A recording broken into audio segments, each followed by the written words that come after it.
Hello hello, আজকে চলে এসেছি আবার একটা ছোট্ট মিনি ব্লগ নিয়ে। তো আজকে আমরা এখন আছি লাভা পাইন ফরেস্টে বা পাইন পার্কে। তো যেহেতু বলেছিলাম আজকে আমরা সাইট সিন করতে বেরোবো, তো এক এক করে প্রত্যেকটা সাইট সিন করতে বেরিয়েছি।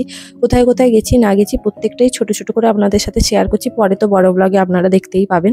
এই পাইন ফরেস্টের এখানে 20 টাকা করে টিকিট আছে, টিকিট কেটে ভেতরে যেতে হয়। তো আমরা ভেতরে গিয়ে ভেবেছিলাম খুব একটা খাড়াই হয়তো থাকবে না, কিন্তু বাপরে বাপ গিয়ে হাঁপিয়ে গেছি। সোহেলি, এটা কোথায় গো? এই খাড়াই দিয়ে হ্যাঁ, পুরো গোড়ায় ভর্তি না? ওয়াও, জায়গাটা কিন্তু হেভি। এই বয়সে স্ট্যামিনা আছে, হ্যাঁ অ্যাকচুয়ালি তাই। এই দেখো, একটু কষ্ট হবে কিন্তু কষ্টটা অনেকটাই সার্থক।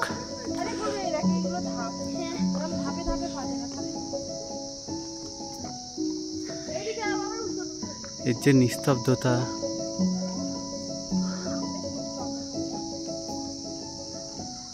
শীতলতা আলাদাই মজার ব্যাপার, হেভি ফিল করা যাচ্ছে।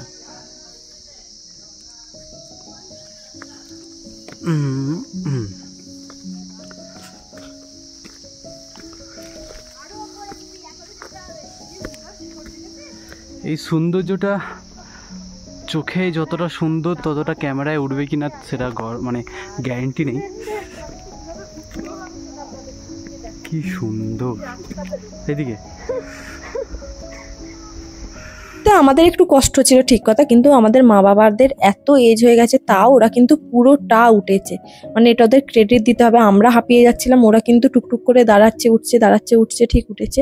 আর এই জায়গাটা এত সুন্দর, মানে উঠে যে ভিউটা ছিল আরো সুন্দর। কিন্তু যাই বলুন, এই জায়গাগুলোই আমরা যখন টিভিতে দেখি তখন মনে হয় কি সুন্দর, কোন জায়গায় শুটিং করেছে কি জানি, আর আমরা যখন চোখের সামনে দেখি সেই জিনিসটা যেন আরো সুন্দর লাগে। এই জায়গাটার সৌন্দর্য তো একটু অন্যরকম ছিল অবশ্যই, কিন্তু আরো যে সাইট সিনগুলো ছিল সেগুলোর সৌন্দর্য আরো সুন্দর ছিল, মানে কি বলবো, প্রাণ জুড়িয়ে যাবে। এই জায়গাটা উঠতে মোটামুটি আমাদের 15 থেকে 20 মিনিট সময় লেগেছিল, যেহেতু অনেকটাই খাড়াই, দেখে হয়তো অতটা খাড়াই লাগছে না, বাট ভালোই খাড়াই ছিল। আর দেখা হচ্ছে আপনাদের সাথে নেক্সট লোকেশনে যেখানে আমরা গেছিলাম।